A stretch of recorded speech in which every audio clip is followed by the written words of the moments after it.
இந்திய தேசத்தை காக்கின்ற வீரர்கள் எல்லையில் நிறைந்திருப்பார். நாட்டில காசுக்கு காட்டிய கொடுப்பவர் ஊருக்குள் ஒளிந்திருப்பார். கேள்வி கேள்வி.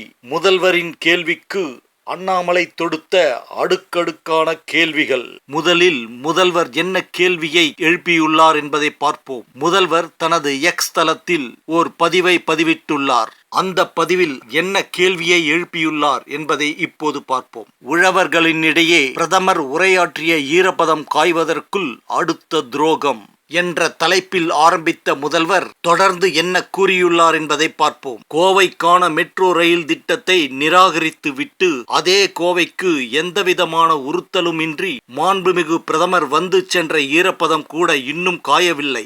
அதற்குள் நெல் கொள்முதலில் ஈரப்பதம் தளர்வு தொடர்பான நமது கோரிக்கையை நிராகரித்துள்ளது ஒன்றிய பாஜக அரசு. கனமழை காரணமாக ஈரப்பதம் அதிகமாகியுள்ள நெல்லினை கொள்முதல் செய்ய வேண்டும் என்ற தமிழ்நாட்டின் குரல் ஏன் பிரதமர் காதுகளுக்கு கேட்கவில்லை? விவசாயிகளின் அழுகுரல் ஏன் கேட்கவில்லை? கண்ணீர் ஏன் தெரியவில்லை? கடந்த ஆண்டுகளில் தமிழ்நாடு அரசின் கோரிக்கைகளின் அடிப்படையில் இத்தகைய ஈரப்பத அளவிற்கான தளர்வை பல முறை வழங்கிய ஒன்றிய அரசு தற்போது வழங்க மறுப்பது ஏன்? கனமழையால் பாதிக்கப்பட்ட பயிர்களுக்கு கோரப்பட்ட நிவாரணமும் அளிக்காமல் ஈரப்பத அளவையும் அதிகரிக்காமல் இருப்பது விவசாயிகளுக்கு எந்த விதத்தில் நன்மை செய்யும் என நினைக்கிறீர்கள்? உடனடியாக இவற்றை மறுபரிசீலனை செய்வதோடு தமிழ்நாட்டின் கோரிக்கைகள் மீது நல்லதொரு முடிவை வேளாண் பெருங்குடி மக்களுக்கு ஒன்றிய அரசு நன்மை செய்யும் என நம்புகிறேன் என்று முதல்வர் தனது எக்ஸ் பக்கத்தில் பதிவிட்டுள்ளார். இதற்கு அண்ணாமலை அவர்கள் பதிலுக்கு என்ன கேள்விகளை எழுப்பியுள்ளார் என்பதை பார்ப்பதற்கு முன் நண்பர்களே, நமது சேனலை சப்ஸ்கிரைப் செய்து தொடர்ந்து ஆதரவு தரும் உங்களுக்கு மிக்க நன்றி. அதே நேரத்தில் நமது சேனலை அதிகமானோர் சப்ஸ்கிரைப் செய்யாமல் பார்த்து கொண்டுள்ளீர்கள். எனவே தயவு செய்து சப்ஸ்கிரைப் செய்து பார்க்குமாறு அன்புடன் கேட்டுக்கொள்கிறோம். மேலும் இந்த வீடியோவை பார்க்கும் நீங்கள் இந்த வீடியோவிற்கு ஒரு லைக் கொடுக்குமாறு அன்புடன் கேட்டுக்கொள்கிறோம். இப்போது முதல்வர் அவர்களின் கேள்விக்கு அண்ணாமலை அவர்கள் பதிலாக என்ன பதிவிட்டுள்ளார் என்பதை பார்ப்போம். ஆட்சிக்கு வந்து 4.5 ஆண்டுகளாக விவசாயிகளுக்கு துரோகம் மட்டுமே செய்து கொண்டிருக்கும் திமுக தலைவரும் தமிழக முதலமைச்சருமான திரு மு.க. ஸ்டாலின் அவர்கள் துரோகம் என்ற வார்த்தையை பயன்படுத்தவே தகுதியற்றவர். நெல் மூட்டைகளை மழையில் நனையாமல் பாதுகாக்க சேமிப்பு கிடங்குகள் மற்றும் உணவு கிடங்குகள் அமைக்க ரூபாய் 309 கோடி செலவிட்டதாக திமுக அரசு கணக்கு காட்டியிருக்கிறதே. எந்த மாவட்டத்தில் எத்தனை சேமிப்பு கிடங்குகள் அமைத்தீர்கள் என்பதற்கு வெள்ளை அறிக்கை வெளியிட தயாரா? விவசாயிகளுக்கு செலவிட வேண்டிய 309 கோடி எங்கே சென்றது? குறித்த நேரத்தில் திமுக அரசு நெல் கொள்முதல் செய்யாமல் கொள்முதல் வாகனங்களுக்கு கொடுக்கப்பட வேண்டிய போக்குவரத்து நிதியில் ரூபாய் 160 கோடி ஊழல் செய்ததால் நெல் கொள்முதலில் 30 முதல் 40 நாட்கள் வரை தாமதம் ஏற்பட்டது.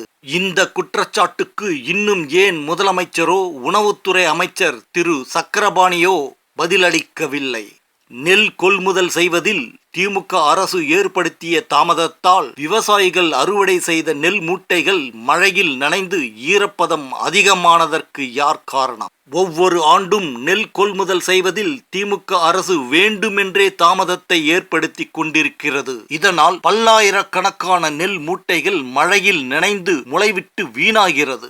ஊழலுக்காக தமிழக விவசாயிகளுக்கு தொடர்ந்து துரோகம் செய்து கொண்டிருக்கும் திமுக அரசின் முதலமைச்சர் திரு மு.க. ஸ்டாலின் அவர்களுக்கு மத்திய அரசின் மீது பழி போட கூச்சமாக இல்லையா? இவ்வாறு அண்ணாமலை அவர்கள் முதல்வர் அவர்களின் கேள்விகளுக்கு பதில் கேள்வியாக கேள்விக்கணைகளை தொடுத்துள்ளார். கூடவே அண்ணாமலை அவர்கள் தற்போதைய விவசாயிகளின் நிலைமையை எடுத்துரைக்கும் வகையில் ஓர் வீடியோவையும் வெளியிட்டுள்ளார். அதனை நீங்கள் இப்போது காணலாம்.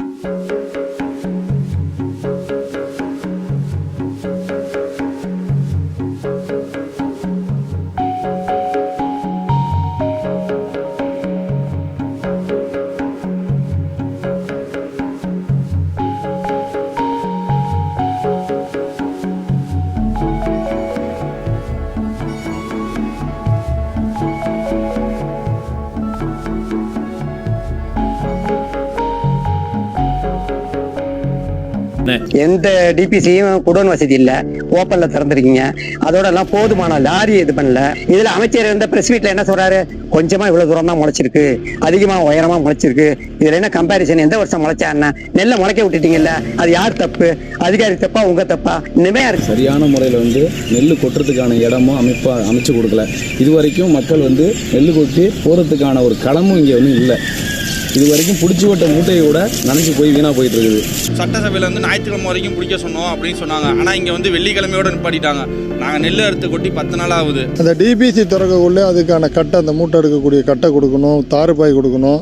அதை சரியாக வழங்காதனால ஓப்பன் டிபிசியில் அந்த நெல் மூட்டைகளை பாதுகாக்கிறதுக்கான வழி கிடையாது.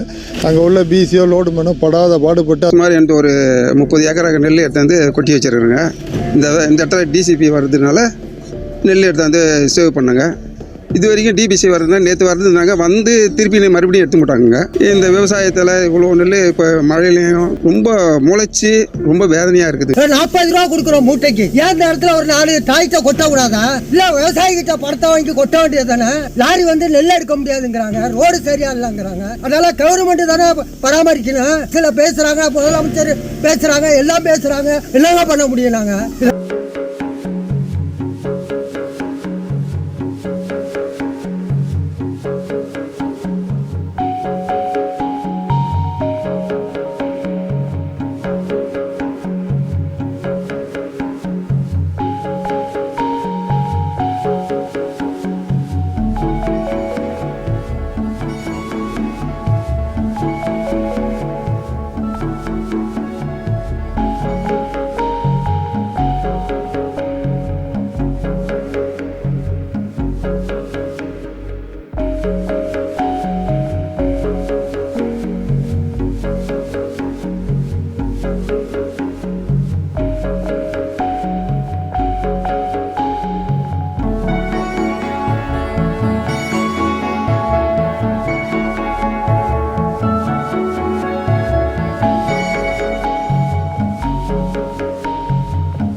நண்பர்களே, ஏற்கனவே நாம் கூறியது போல நமது சேனலை நிறைய பேர் சப்ஸ்கிரைப் செய்யாம பாக்குறீங்க. தயவு செய்து சப்ஸ்கிரைப் செய்து பாருங்க. அப்படியே இந்த வீடியோவிற்கு ஒரு லைக் கொடுத்து உங்கள் நண்பர்களுக்கும் உறவினர்களுக்கும் ஷேர் செய்யுமாறு அன்புடன் கேட்டுக்கொள்கிறோம். நன்றி, வணக்கம். இந்திய தேசத்தை காக்கின்ற வீரன் நம் எல்லையில் நிறைந்திருப்பார். நாட்டினர் காசுக்கு காட்டிய கொடுப்பவர் ஊருக்குள் ஒளிந்திருப்பார்.